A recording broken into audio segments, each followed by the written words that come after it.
Hello everyone, welcome back to my YouTube channel. ಎಲ್ಲರೂ ಹೇಗಿದ್ದೀರಾ? ಎಲ್ಲರೂ ಚೆನ್ನಾಗಿದ್ದೀರಾ ಅಂತ ಅನ್ಕೊತೀನಿ. ಇವತ್ತು ಸಾಟರ್ಡೆ ಮಾರ್ನಿಂಗಿಂದನೇ ವ್ಲಾಗ್ನ ಸ್ಟಾರ್ಟ್ ಮಾಡಿದ್ದೀನಿ. ಹಾಗೆ ಯಾರೆಲ್ಲ ನನ್ನ ವೀಡಿಯೋಸ್ ನೋಡ್ತಾ ಇದ್ದೀರೋ ಇನ್ನೂ ಸಬ್ಸ್ಕ್ರೈಬ್ ಮಾಡದೆ ನೋಡ್ತಾ ಇದ್ದೀರಿ, ಪ್ಲೀಸ್ ಸಬ್ಸ್ಕ್ರೈಬ್ ಮಾಡ್ಕೊಳ್ಳಿ. ಹಾಗೆ ಅಲ್ಲೇ ಕಾಣಿಸ್ತಾ ಇರೋವಂಥ ಬೆಲ್ಲೈಕನ್ನ ಕ್ಲಿಕ್ ಮಾಡಿ. ನಾನು ಯಾವುದೇ ಫಸ್ಟ್ ವೀಡಿಯೋಸ್ ಹಾಕಿದ್ರು ನಿಮಗೆ ನೋಟಿಫಿಕೇಶನ್ಸ್ ಬರುತ್ತೆ. ಹಾಗೆ ಎಲ್ಲೂ ವೀಡಿಯೋನ ಸ್ಕಿಪ್ ಮಾಡದೆ ನೋಡಿ. ಇಷ್ಟ ಆಗಿದ್ರೆ ಒಂದು ಲೈಕ್ ಮಾಡಿ, ಹಾಗೆ ಶೇರ್ ಮಾಡಿ. ನಿಮ್ಮ ಅಭಿಪ್ರಾಯಗಳನ್ನ ಕಮೆಂಟ್ ಮೂಲಕ ತಿಳಿಸಿ. ಇವತ್ತು ತಿಂಡಿಗೆ ಅಂತ ಹೇಳಿ ದೋಸೆ ಹಾಗೆ ಆಲೂಗೆಡ್ಡೆ ಪಲ್ಯ ಮಾಡ್ಕೊತಾ ಇದೀನಿ. ನಾನು ಯಾವಾಗಲೂ ಬ್ಯಾಟರ್ನ ಸ್ವಲ್ಪ ಜಾಸ್ತಿನೇ ರೆಡಿ ಮಾಡ್ಕೊತೀನಿ. ಇಡ್ಲಿ ಏನಾದರೂ ಮಾಡೋದಾದರೆ ಇಡ್ಲಿ ಹಾಗೆ ದೋಸೆಗೆ ಎರಡಕ್ಕೂ ಮಾಡ್ಕೊತೀನಿ. ದೋಸೆಗೆ ಅಂತ ಏನಾದರೂ ನೆನೆಸಿಟ್ರೆ ಒಂದು ದಿವಸ ದೋಸೆ ಮಾಡ್ಕೊತೀನಿ, ಒಂದು ದಿವಸ ಪಡ್ಡು ಮಾಡ್ತೀನಿ. ಒಂದ್ಸಲ ತಿಂಡಿಗೆ ಅಂತ ರೆಡಿ ಮಾಡ್ಕೊಳ್ಳೋ ಅಂತ ಈ ಬ್ಯಾಟರ್ 2 ದಿವಸ ತಿಂಡಿಗೆ ತಲೆನೋವು ಜಾಸ್ತಿ ಇರಲ್ಲ. ಇದಕ್ಕೆ ಉಪ್ಪು ಏನೂ ಹಾಕ್ತಲೇ ಹಾಗೆ ಎತ್ತಿಟ್ರೆ ಹುಳಿ ಬರೋದಿಲ್ಲ. ನಾನಿಲ್ಲಿ ಸೋಡಾ ಏನು ಯೂಸ್ ಮಾಡಲ್ಲ. ಇಡ್ಲಿಗೆ ಆಗ್ಬೋದು, ದೋಸೆಗೆ ಆಗ್ಬೋದು, ನಾನು ಸೋಡಾ ಯೂಸ್ ಮಾಡೋದಿಲ್ಲ. ಅದರಿಂದಾಗಿ ಹಿಟ್ಟು ಜಾಸ್ತಿ ಹುಳಿ ಎಲ್ಲ ಏನೂ ಬರಲ್ಲ. ಆರಾಮ್ಸಾಗಿ 2 ಸಲ ಮಾಡ್ಕೊಬೋದು. ಇವತ್ತು ಸ್ವಲ್ಪ ಲೇಟಾಗೇ ಎದ್ಬಿಟ್ಟಿದೆ. ಸ್ವಲ್ಪ ಏನಲ್ಲ, ಜಾಸ್ತಿ ಲೇಟಾಗೆ ಎದ್ಬಿಟ್ಟಿದೆ. ನಾನು ಇದ್ದಾಗ ಮೋಸ್ಟ್ಲಿ ಒಂದು 8:30 ಆಗಿತ್ತು ಅನ್ಸುತ್ತೆ. ನಾನು ಫ್ರೆಶ್ ಅಪ್ ಆಗಿ ಹೊರಗಡೆ ಕಸ ಎಲ್ಲ ಗುಡಿಸಿ ಕಿಚನಿಗೆ ಬರೋ ಅಷ್ಟರಲ್ಲಿ 9 o'clock ಆಗೋಗ್ಬಿಟ್ಟಿತ್ತು. ದೋಸೆ ಆಲೂಗಡ್ಡೆ ಪಲ್ಯ ಆದರೆ ಆರಾಮ್ಸಾಗಿ ಈಸಿಯಾಗಿ ಮಾಡ್ಕೊಬೋದು ಅಂತ ಹೇಳಿಬಿಟ್ಟು ನಾನು ಕೂಡ ಮಲ್ಕೊಂಬಿಟ್ಟಿದ್ದೀನಿ. ಹಾಗೆ ಇತ್ತೀಚೆಗೂ ಅಷ್ಟೇ ನನಗೆ ನಿದ್ದೆನೇ ಬರ್ತಲ್ಲ ನೈಟೆಲ್ಲ, ಯಾಕೋ ಗೊತ್ತಿಲ್ಲ. ಮಧ್ಯಾಹ್ನ ಟೈಮು ಮಲ್ಕೊಳ್ಳೋದಿಲ್ಲ. ಸುಮ್ಮನೆ ಹಾಗೆ ಮಕ್ಕಳನ್ನ ಮಲಗಿಸ್ಕೊಂಡು ಪಕ್ಕದಲ್ಲೇ ಮಲ್ಕೊಂಡು ಸ್ವಲ್ಪ ಏನಾದರೂ ಎಡಿಟಿಂಗ್ ಏನಾದರೂ ಇದ್ದರೆ ಆ ಥರ ಮಾಡ್ಕೊತಾ ಇರ್ತೀನಿ. ಮಲ್ಗೋದಕ್ಕೆಲ್ಲ ಹೋಗೋದಿಲ್ಲ. ಆದರೂ ನೈಟು ಒಂದು 2 o'clock ಆಗೋವರೆಗೂ ನಿದ್ದೆ ಬರೋದೇ ಇಲ್ಲ. ಎಷ್ಟು ಟ್ರೈ ಮಾಡಿದ್ರೂ ಕೂಡ ನಿದ್ದೆ ಬರೋದಿಲ್ಲ, ಯಾಕೆ ಅಂತ ಗೊತ್ತಿಲ್ಲ. ಈಗ ನಾನು ಈ 2 o'clock ನಿದ್ದೆ ಮಾಡೋದ್ರಿಂದ ಮಾರ್ನಿಂಗ್ ಸ್ವಲ್ಪ ಲೇಟಾಗಿ ಎದ್ದೇಳ್ತಾ ಇದ್ದೀನಿ. ಈಗೇನೋ ಆ ಮಕ್ಕಳಿಗೆ ರಜಾ ಇದೆ, ಸರಿ ಹೋಗುತ್ತೆ. ಸ್ಕೂಲ್ ಸ್ಟಾರ್ಟ್ ಆದಮೇಲೆ ಇದೇ ರೀತಿ ಆದರೆ ಸ್ವಲ್ಪ ಕಷ್ಟ ಆಗುತ್ತೆ. ನನಗೆ ನಿದ್ದೆ ಇಲ್ಲ ಅಂತಲೂ ಸ್ವಲ್ಪ ತಲೆನೋವು ಅವಾಗವಾಗ ಬರ್ತಾ ಇರುತ್ತೆ. ನಿದ್ದೆ ಮಾಡಬೇಕು. ಮಧ್ಯಾಹ್ನ ನಿದ್ದೆ ಮಾಡಿದ್ರೆ ನೈಟ್ ನಿದ್ದೆ ಬರಲ್ವಲ್ಲ ಅಂತ ಆದಷ್ಟು ಅವಾಯ್ಡ್ ಮಾಡ್ತಾ ಇದ್ದೀನಿ. ಫಸ್ಟ್ ಎಲ್ಲ ನಾನು ನೈಟ್ ಟೈಮು ಸ್ವಲ್ಪ ಮೊಬೈಲ್ ಯೂಸ್ ಮಾಡ್ತಾಯಿದ್ದೆ, ಅಂದರೆ ಎಡಿಟಿಂಗ್ ಮಾಡೋದು ಆ ರೀತಿ. ಬಟ್ ಈಗ ನನಗೆ ಈ ಥರ ನಿದ್ದೆ ಬರ್ದಲೇ ಇರೋದಕ್ಕೆ ಮೊಬೈಲು ನೋಡಬಾರ್ದು ಅಂತ ಹೇಳಿ ಆದಷ್ಟು ಅವಾಯ್ಡ್ ಮಾಡ್ತಾ ಇದ್ದೀನಿ. ಮೊಬೈಲ್ನ ಸೈಡಿಗೆ ಎತ್ತಿಟ್ಬಿಟ್ಟು ನಿದ್ದೆ ಮಾಡೋದಕ್ಕೆ ಟ್ರೈ ಮಾಡ್ತಾಯಿದ್ದೀನಿ. ಆದರೆ ನಿದ್ದೆ ಮಾತ್ರ ಬರೋದೇ ಇಲ್ಲ. ಏನು ಅಂತಲೇ ಗೊತ್ತಾಗ್ತಾ ಇಲ್ಲ. ಫಸ್ಟೆಲ್ಲ ಹಿಂಗೆ ಮೇಲೆ ತಲೆ ಹಾಕ್ಕೊಂಡಿದ್ದ ತಕ್ಷಣ ಒಂದು 10 ನಿಮಿಷ 20 ನಿಮಿಷ ಅಷ್ಟೇ ಹಾಗೆ ನಿದ್ದೆ ಹೋಗ್ಬಿಡ್ತಿದ್ದೆ. ಈಗ ಕಣ್ಣು ಮುಚ್ಕೊಂಡ್ರೂ ನಿದ್ದೆನೇ ಬರಲ್ಲ. ಆದರೂ ನಾವು ಮಲ್ಕೊಳ್ಳೋ ಪ್ಲೇಸು ಕೂಡ ಚೇಂಜ್ ಮಾಡಿದ್ದೀವಿ. ಇಲ್ಲಿ ನಿದ್ದೆ ಬರ್ತಾವಲ್ಲ, ಬೇರೆ ಪ್ಲೇಸ್ ಚೇಂಜ್ ಮಾಡೋಣ ಅಂತ ಅಲ್ಲೂ ಕೂಡ ನಿದ್ದೆ ಬರ್ತಾ ಇಲ್ಲ. ಇದಕ್ಕೆ ಸಜೆಷನ್ನು ಅಥವಾ ಕಾರಣ ಏನು ಅಂತಲೇ ಗೊತ್ತಿಲ್ಲ. ಯಾಕೆ ಹಿಂಗೆ ಆಗ್ತಾಯಿದೆ ಅಂತ. ಮನುಷ್ಯನಿಗೆ ಒಂದು 5 ಅವರ್ ಆದರೂ ಚೆನ್ನಾಗಿ ನಿದ್ದೆ ಮಾಡಬೇಕು, ಮೈಂಡ್ ರಿಲ್ಯಾಕ್ಸ್ ಆಗಿರಬೇಕು ಅಂದರೆ ಅದೇ ಇಲ್ಲ ಅಂದರೆ ಸ್ವಲ್ಪ ತಲೆ ಕೆಡುತ್ತೆ. ಬೆಳಗ್ಗೆಯಿಂದ ಸಂಜೆವರೆಗೂ ಮಕ್ಕಳು ಫ್ರಸ್ಟ್ರೇಷನಿಂದ ಇರ್ತೀವಿ.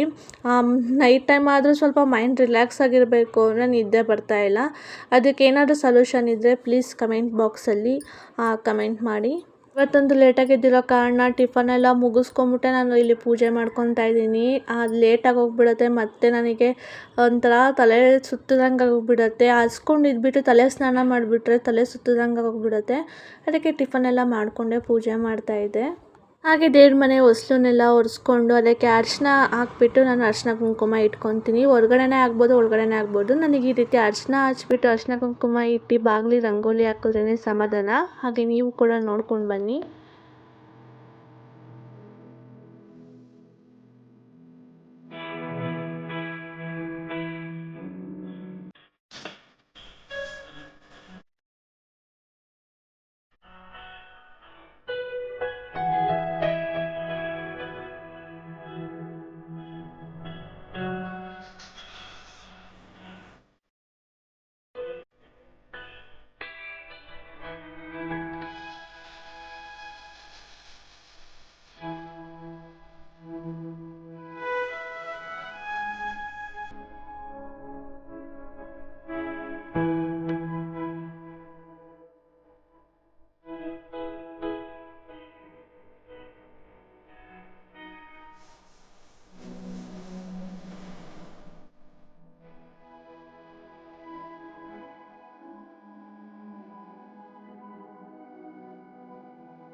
ಹೊಸಲಿಗೆ ಒಂದು ಪುಟ್ಟ ಅಂತ ರಂಗೋಲಿ ಹಾಕೊಂಡೆ. ನನಗೆ ಈ ರೀತಿ ರಂಗೋಲಿ ಎಲ್ಲ ಹಾಕೋದು ತುಂಬಾ ಇಷ್ಟ ಆಗುತ್ತೆ. ಆದರೆ ಮಕ್ಕಳುಗಳಂತೂ ಅಲ್ಲಿ ಬಿಡೋದೇ ಇಲ್ಲ.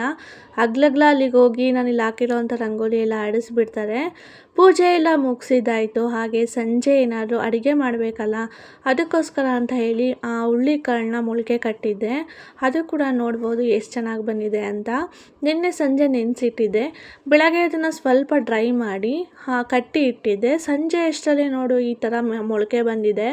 ಒಂದೊಂದು ಸಲ ಕ್ಲೀನಾಗಿ ಮೊಳಕೆನೇ ಬರಲ್ಲ. ಆದರೆ ಇದು ಒನ್ ಡೇ ಅಷ್ಟರಲ್ಲಿ ಎಲ್ಲ ಚೆನ್ನಾಗಿ ಮೊಳಕೆ ಬಂದಿದೆ. ಇವತ್ತು ಸಾಂಬಾರು ಮೊಳಕೆ ಕಟ್ಟಿ ಸಾಂಬಾರು ಮಾಡೋಣ ಅಂತ ಅಂದ್ಕೊಂಡಿದ್ದು. ಅದೇ ಅದು ಚೇಂಜ್ ಆಗೋಗ್ಬಿಟ್ಟು ಬೇರೆ ಸಾಂಬಾರು ಆಗೋಗ್ಬಿಡ್ತು. ಸರಿ ಇದು ಹೊರಗಡೆ ಇಟ್ಟರೆ ಹಾಳಾಗಿಬಿಡತ್ತಲ್ಲ ಅಂತ ಹೇಳಿ ಇದನ್ನೆಲ್ಲ ಒಂದು ಬಾಕ್ಸಿಗೆ ಸ್ಟೋರ್ ಮಾಡಿ ಫ್ರಿಜ್ಜಿಗೆ ಎತ್ತಿಟ್ಕೊತೀನಿ. ಇದರಲ್ಲಿ ನನಗೆ 2 ಸಲ ಸಾಂಬಾರು ಮಾಡ್ಕೊತೀನಿ.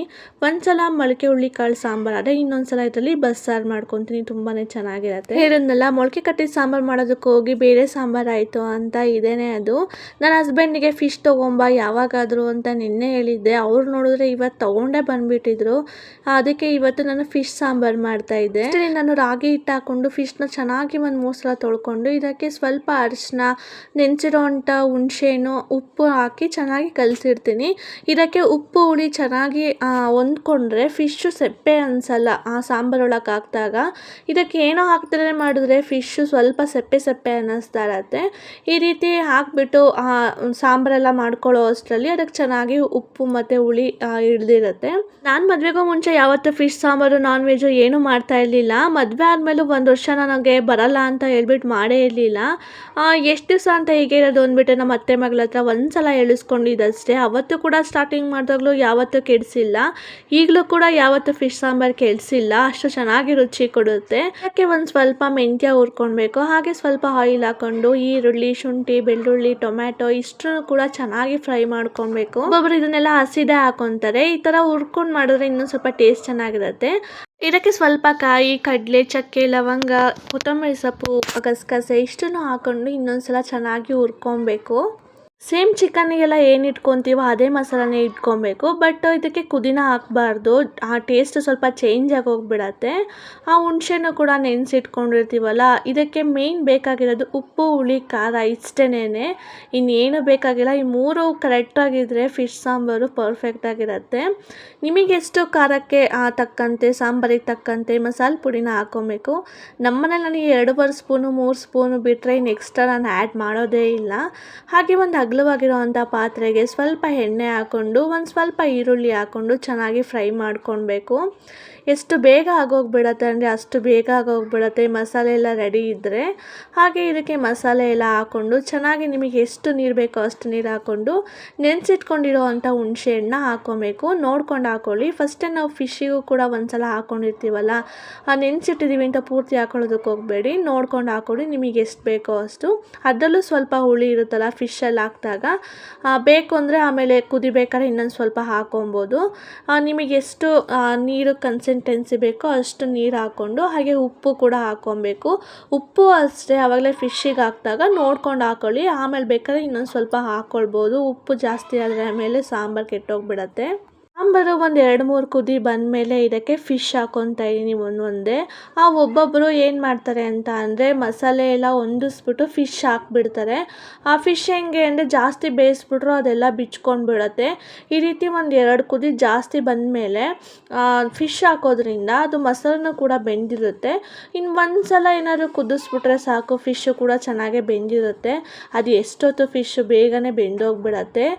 ಒಂದು 4-5 ಕುದಿಯಷ್ಟರಲ್ಲಿ ನೋಡ್ಬೋದು ಸಾಂಬಾರು ಕೂಡ ರೆಡಿ ಆಗಿಬಿಡುತ್ತೆ. ಫಸ್ಟೇ ನೀವು ಮಸಾಲೆನ ಕುದಿಸ್ಕೊಂಡು ಹಾಕೋದ್ರಿಂದ ಟೇಸ್ಟ್ ಇನ್ನೂ ಚೆನ್ನಾಗಿರುತ್ತೆ. ಮಸಾಲೆ ವಾಸನೆ ಅಂತ ಅನಿಸೋದಿಲ್ಲ. ಹಾಗೆ ಉಪ್ಪು, ಹುಳಿ, ಖಾರ ಎಲ್ಲ ಫಿಶ್ಶಿಗೆ ಕರೆಕ್ಟಾಗಿ ಅಂಟಿರುತ್ತೆ. ಫಿಶ್ಶು ಸಪ್ಪೆ ಅಂತ ಅನಿಸೋದಿಲ್ಲ. ಮೇಯ್ನಾಗಿ ಫಿಶ್ ಸಾಂಬಾರಿಗೆ ಬೇಕಾಗಿರೋದು ಉಪ್ಪು, ಹುಳಿ, ಖಾರ ಕರೆಕ್ಟಾಗಿದ್ದರೆ ಫಿಶ್ ಸಾಂಬಾರು ಕೂಡ ಸಖತ್ತಾಗಿರುತ್ತೆ. ಅದಕ್ಕೆ ಬಿಸಿ ಬಿಸಿ ಮುದ್ದೆ ಮಾಡ್ಕೊಂಡು ತಿಂದರೆ ಇನ್ನೂ ಟೇಸ್ಟಾಗಿರುತ್ತೆ. ನೋಡಿದ್ರಲ್ಲ, ಇಷ್ಟೇ ಇವತ್ತಿನ ವಿಡಿಯೋ. ಇಷ್ಟ ಆಗಿದೆ ಒಂದು ಲೈಕ್ ಮಾಡೋದು ಮಾತ್ರ ಮರಿಬೇಡಿ.